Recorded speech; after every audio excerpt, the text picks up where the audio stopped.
Hello বন্ধুরা, কেমন আছেন সবাই? আশা করি সবাই ভালো আছেন। আমাদের আজকের গল্প আকাশ ধোয়াময়, পর্ব 17। লেখা সিদ্ধার্থর মুমতাজ।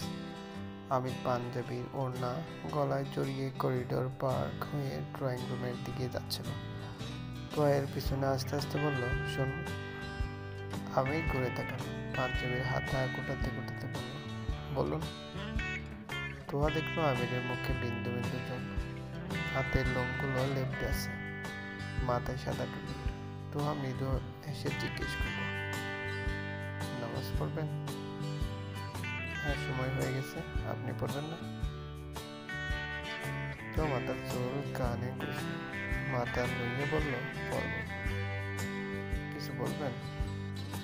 তখন আপনি আর শিমুল ভাইয়া বড় বস্তা হাতে বাজারে গিয়েছিলেন, তাই না? আপনি আমাদের পেছন পেছন কেন আসছিলেন?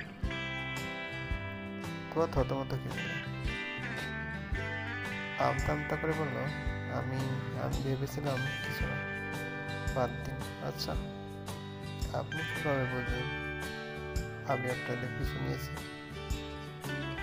আমি হেসে ফেলল, এমনভাবে হাসলো যেন তোয়া বোকার মতো প্রশ্ন করেছে। আমির বলল, কেউ পিছনে আসলে বোঝা যায় না, কিন্তু এটা কিভাবে বুঝলেন সে মেয়ে? আর যখন আমি লুকিয়ে পড়লাম, আপনি আমাকে খুঁজে পেলেন কিভাবে? আপনার নিঃশ্বাসের আওয়াজ শোনা যাচ্ছিল, আর আপনি নড়াচড়াও করছিলেন, তাই খুঁজে পেতে অসুবিধা হয়। আর আপনি যখন আমাদের ফলো করছিলেন, তখন হয়তো আপনি দৌড়াচ্ছিলেন। ছেলে মানুষ হলে দৌড়াতেন। তো মন খারাপ করে তাকিয়ে রইল। আমিররা এত জোরে হাঁটছিল যে তোমরা ওদের ধরতে পারছিল না, তাই ধীরে ধীরে দৌড়াতে হচ্ছিল তাকে। আমির বলল, আর কিছু বলবেন? আচ্ছা, আমাকে খুঁজে পাওয়ার সাথে সাথে আপনি এইভাবে আমার মুখ চেপে ধরলেন কেন? আমির হেসে বলল, এত জোরে চিৎকার করলে মুখ চেপে ধরবো না? বাসার কেউ যদি চলে আসতো, তখন তো আমাকে সন্দেহ করতো, ভাবতো আমি আপনাকে চিৎকার করতে বাধ্য করেছি। বিষয়টা অন্যরকম হয়ে যেত না? তো মাথা চুলকিয়ে বলল, ও আচ্ছা, তাহলে আপনি যে তখন বললেন জায়গাটা আমার জন্য নিরাপদ না, আমি যেন চলে যাই, ওই কথা কেন বললেন? কারণ জায়গাটা আসলেই আপনার জন্য নিরাপদ না। সন্ধ্যাবেলা ওই জায়গার চোর বাটপারের উপদ্রব বেশি থাকে। চোর বাটপার আমার কি ক্ষতি করবে? আমার কাছে চুরি করার মতো কিছু নেই, ওরা কি নেবে আমার কাছ থেকে? আমির চশমা ঠিক করে বলল, ওরা আপনার কাছ থেকে কি নেবে সেটা বোঝার মতো জ্ঞান আপনার এখনো হয়নি ম্যাডাম, বলে এই কথা জিজ্ঞেস করতেন না। তো হালকা লজ্জিত বোধ করলো। আমির বলল, আর কিছু? আচ্ছা, তখন তখন আপনি এমন কেন করলেন? কেমন করেছে? আমাকে চুপ করানোর জন্য। তো কথা শেষ না করে থেমে গেল। আমির বলল, কি? তো মাথা নুয়ে বলল, কিছু না। আমির সামান্য হেসে সামনে হাঁটতে লাগলো। তো দৌড়ে এসে বলল, যাবেন না প্লিজ? আবার কি? আমার একটা প্রশ্নের উত্তর এখনো বাকি।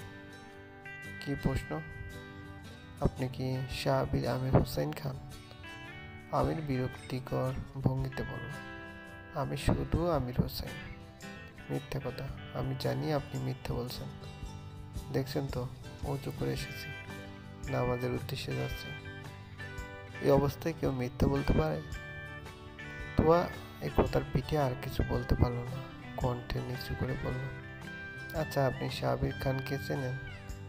না, চিনতে চাই না। আমির চলে গেল। তোয়া বোকার মতো চেয়ে রইল। আমির কেন শাহবীর খানকে চিনতে চায় না? ওদের মধ্যে কি কোনো রেষারেষি আছে? ওরা দুজন কি দুই ভাই? হতে পারে সৎ ভাই। স্বপ্না রান্নাঘরে বসে উনুনে তাপ দিচ্ছে। লাভলি পাশে বসে আয়েসি ভঙ্গিতে পান খেতে খেতে জরুরি কথা বলেন। স্বপ্না বাবু, তোমার কাছে একটা আর্জি আছে, তুমি কি রাখবে? স্বপ্না হাসার চেষ্টা করে বলল, কেমন আর্জি গো? সাধ্যের মধ্যে হলে নিশ্চয়ই চেষ্টা করব। আমি কি এতই বিবেকহীন? সাধ্যের বাইরে তোমার কাছে কি চাইব? আমার উপর বিশ্বাস নেই তোমার? বিশ্বাস আছে গো, নিশ্চয়ই বিশ্বাস আছে। তোমাকে বিশ্বাস না করলে আর কাকে বিশ্বাস করব বলো?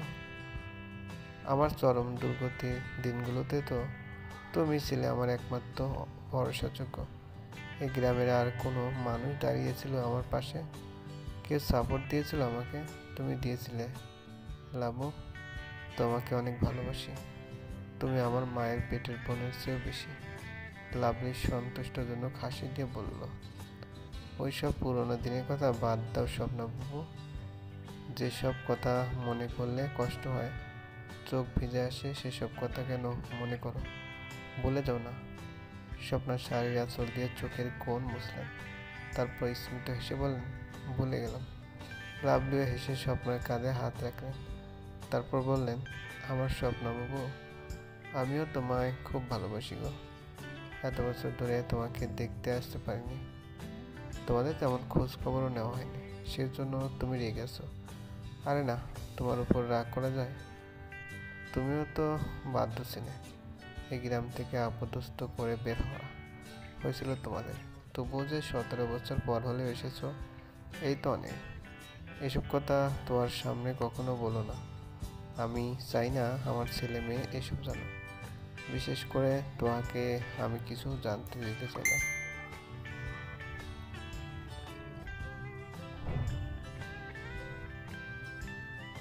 আমার ছেলে মেয়ে এসব জানো। বিশেষ করে তোমাকে আমি কিচ্ছু জানতে দিতে চাই না এ বিষয়ে। চিন্তা করো না, ওরা কিচ্ছু জানবে না। এখন বলো তোমার আর্জিটা কি? আমি চাই আমার দোষী মেয়েকে তুমি তোমার ঘরে বন্দি করো। তোমার ছেলের হাতের সাথে আমার মেয়ের হাত জন্মান্তরের জন্য বেঁধে দিতে চাই। স্বপ্ন অবাক হয়ে তাকিয়ে রইলেন। লাভলি হেসে বললেন, নিবে না আমার মেয়েটাকে? একটু জেদি ছেলে মানুষ আর পাগলি টাইপ মেয়ে আমার। তুমি নিজের মতো তৈরি করে নিও। স্বপ্নার চোখ বন্ধ করে হাসলেন, তারপর বললেন, লাবু, তুমি নিজেও জানো না কত বড় খুশির সংবাদ শোনালে আমায়। আমার যে কি শান্তি লাগছে। তোমাকে যখন প্রথম দেখেছি তখন থেকেই আমার মন এই বাসনা, কিন্তু লজ্জায় তোমাদের বলতে পারিনি। তোমরা কি না কি মনে করো। আর তোহারও তো পছন্দ অপছন্দের ব্যাপার আছে। ও প্রাপ্তবয়স্ক একটা মেয়ে। আমার মেয়ে যে তোমার ছেলের ছবি মোবাইলের ওয়ালপেপারে সেভ করে ঘুরে বেড়াচ্ছে, সেটা কি তুমি জানো? স্বপ্নার চোখ দুটো রসগোল্লার মতো বড় হয়ে গেল। কণ্ঠে খুশির উচ্ছ্বাস মিশিয়ে স্বপ্না বলেন, বলো কি? লাভলি হেসে ফেললেন। তো বাড়ির বাইরে বেলকনিতে দাঁড়িয়ে আকাশ দেখছিল। এমন সময় কারো কথার আওয়াজ শুনলো, খুব রুক্ষ গলা। মনে হচ্ছে কেউ কাউকে ধমকাচ্ছে। কণ্ঠটা পরিচিত। তো সেই কণ্ঠের শব্দধ্বনি অনুসরণ করতে করতে বাগানের বাইরে চলে এলো। বাসার ঠিক পিছন দিকে একটা সরু জায়গায় আমিরকে দেখলো তোহা। আমিরের সামনে তিস্তা। তিস্তা দেয়ালে পিঠ ঠেকিয়ে জড়সড় হয়ে দাঁড়িয়ে আছে। ভয়ে রীতিমতো কাঁপছে মেয়েটা। আমির ক্ষিপ্ত কণ্ঠে বলল, সোজাসুজি উত্তর দে, তুই ভালোবাসিস ছেলেটাকে? তিস্তা ভীত গলায় বলল, আমি ভালোবাসলেও তোমার কি? আমিরের মুখ রাগে লাল বর্ণ ধারণ করলো। এক হাতে তিস্তার গাল চেপে ধরে দেওয়ালের সাথে তিস্তার মাথা লাগিয়ে আমির বলল, আরেকবার এই কথা শুনলে জানে মেরে দেব। তিস্তা ব্যথায় কোকাতে লাগলো, চোখ দিয়ে ঝরতে লাগলো অনর্গল অশ্রুধারা। তোহার নিজের মুখ চেপে ধরলো। আমির বলল, আর কখনো যদি এই ছেলের আশেপাশে তোকে দেখি কিংবা তোর মুখে এই বদমাশের নাম শুনি, তাহলে ওই দিনই হবে তোর জন্য শেষ দিন। আমি হব তোর জন, খুন করে ফেলবো। তিস্তা হো হো করে শব্দ করে উঠল। আমির ছেড়ে দিল তিস্তার গাল, তারপর নরম গলায় জিজ্ঞেস করলো, ব্যথা পেয়েছিস? তিস্তা কাঁদতে কাঁদতে বলল, শুধু এটাই পারবে তুমি, শুধু খুন করতে পারবে। এটাই যখন শখ, মেরে ফেলো আমায়, প্লিজ মেরে ফেলো। তুমিও শান্ত হও, আমিও মরে গিয়ে শান্তি পাই। আমির কিছু সময় চুপ থেকে বলল, আমার অনুমতি ছাড়া আর যাবি ওই জায়গায়? তিস্তা আমিরের দিকে তাকিয়ে আচমকা আমিরের গলা টেনে ধরল, তারপর বলল, যদি সত্যি চাও আমি ওয়াসিমকে ভুলে যাই, তাহলে বিয়ে করা আমায়। পারবে আমাকে বিয়ে করতে? আমির তিস্তার গাল চেপে ধরে বলল, অবশ্যই পারবো। তারপর যেটা হলো সেটা তোহার দাঁড়িয়ে থাকতে পারলো না। দৌড়ে চলে গেল। ঘরে গিয়ে আবিষ্কার করলো তার চোখের অবাধ্য স্রোত দ্বারা যা নিঃসংকোচ বয়ে চলছে। কেন এত কষ্ট হচ্ছে তোহার, কেন? চলবে। গল্পটি ভালো লাগলে অবশ্যই লাইক করবেন আর কমেন্ট করে জানিয়ে দেবেন। ধন্যবাদ, ভালো থাকবেন।